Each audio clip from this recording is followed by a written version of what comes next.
We're working on a bench for our mudroom, and right when you walk in the back door and you go straight through the kitchen, there's a little hallway, and that area is just kind of not being used. So we're wanting to use it as a mudroom. Jess had this idea, and she found a nice bench that she liked on a blog that she reads. So I'm going down through the blog, and it turns out that the blogger ordered it from IKEA. IKEA doesn't sell it anymore, so I'm going to try to just kind of copy it as much as I can. I started with the legs. I had some scrap pine wood, and I decided that I wanted them to be about 3.5 inches wide. So I ripped them. This is me making the taper jig because I want them tapered on one side. And I think I tapered them down to 2 inches or 2.5 on the bottom. I can't remember. You just order these toggle clamps on Amazon. They're really cheap. You get a set of like 6 or something like that for like under $10. And you just run it through all of them.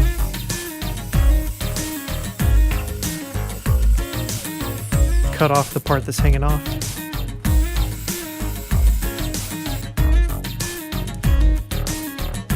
So I made 8 of them so that I could make corner legs. So here are my pipe clamps.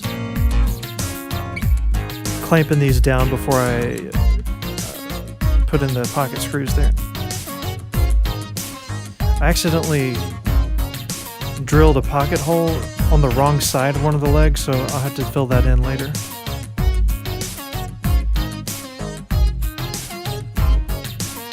I figured out on this one that you can use the the cut off piece of the leg to help clamp that straight edge. I don't know if you noticed, but I stripped out the hole on that last one, so I had to put some toothpicks in. It seemed to hold it though. So I'm using 2 1/2-inch pieces of plywood as kind of a makeshift jig there to set the legs evenly, inset them evenly on the top of that bench there. So I'm making a side piece there for the frame, for the leg array there. Making the side, the really short pieces there. And I'm all just dry fitting them together at this point. I'm just getting some measurements and kind of cutting the pieces. Right here I'm marking with a pencil where all the pocket holes will need to be drilled. I have a really bad habit of drilling in the wrong place, so I like to pencil them in. Even so, I still drill on the wrong side sometimes, even with pencil marks.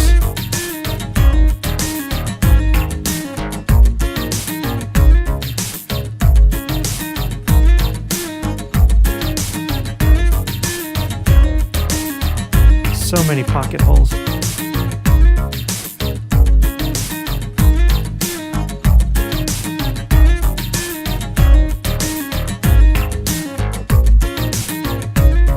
I thought about mitering the corner, but that was going to be a lot of work, and I had already tapered the leg, so that was going to be next to impossible to clamp it.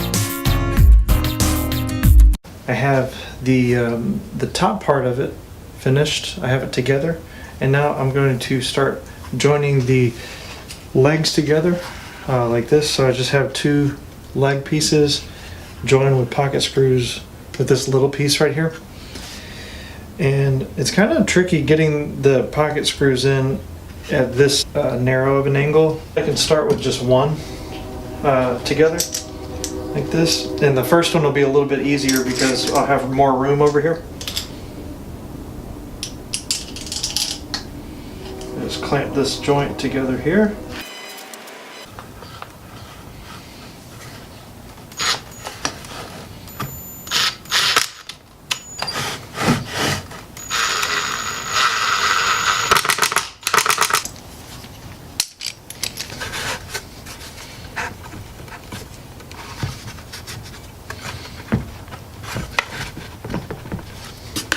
I'm just going to take the drill bit in this by hand and screw this in much as I can there.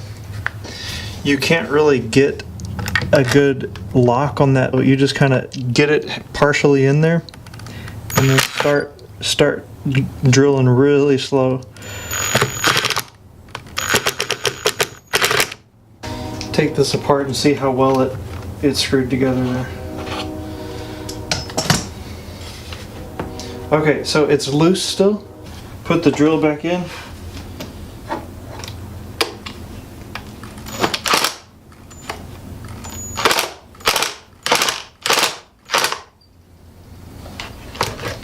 Until it gets tighter. I think that's about as tight as I'm going to get it with two of them like that. Okay, so here's the top of the bench, and it's just 4 2x4s screwed together with pocket screws. So now I'm going to turn it over, try to figure out how to clamp these legs to it while I screw them down. So I'm thinking what I'm going to have to do is clamp the top of this to the bottom side of the top.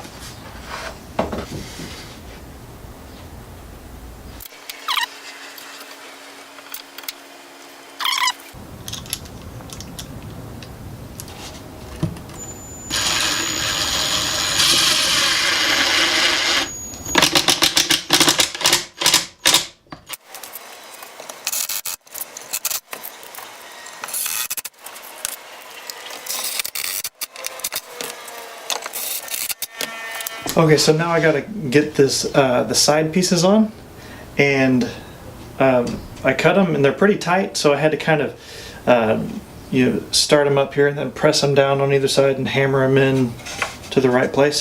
So I'm gonna clamp those in and screw them down.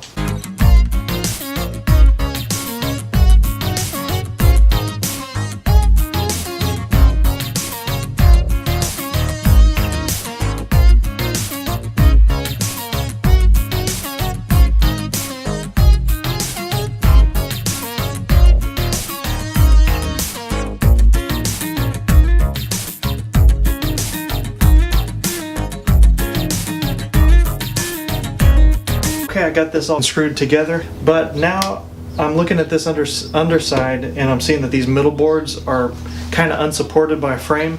So what I'm going to do is cut a couple of cross pieces to attach to these front and back frame pieces so that it'll give some support to that underside.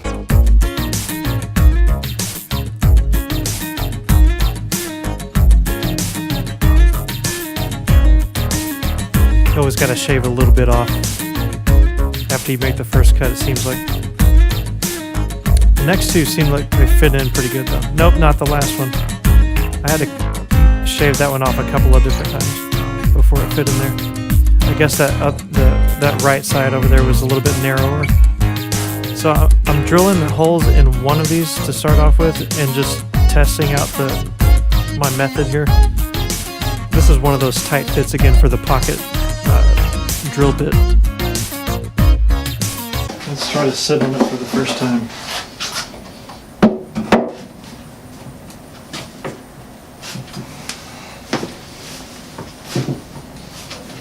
Cool, looks like a bench to me. So there's the pocket hole that I accidentally drilled on the wrong side. And once I put it inside, I realized that you can kind of see these pocket holes on the back of the leg. So I'm filling the back holes in with these pocket hole fillers. And this is a real pain trying to saw this off with a flush cut saw. I think it's just me not knowing how to use a flush cut saw properly, but this side you can see even like sped up at 8 times the regular speed. It's like still taking forever. I kind of got the groove on this side though. Anyway, that one kind of broke off. Then you just sand them down flush.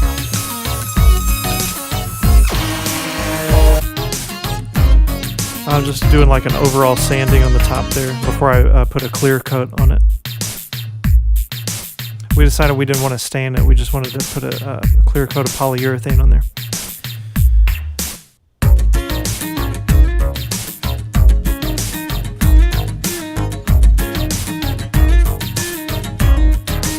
I realized I was doing the back there first. I wasn't even really going to do the back, but since I accidentally did it first, I went ahead and did the rest of it too. There it is.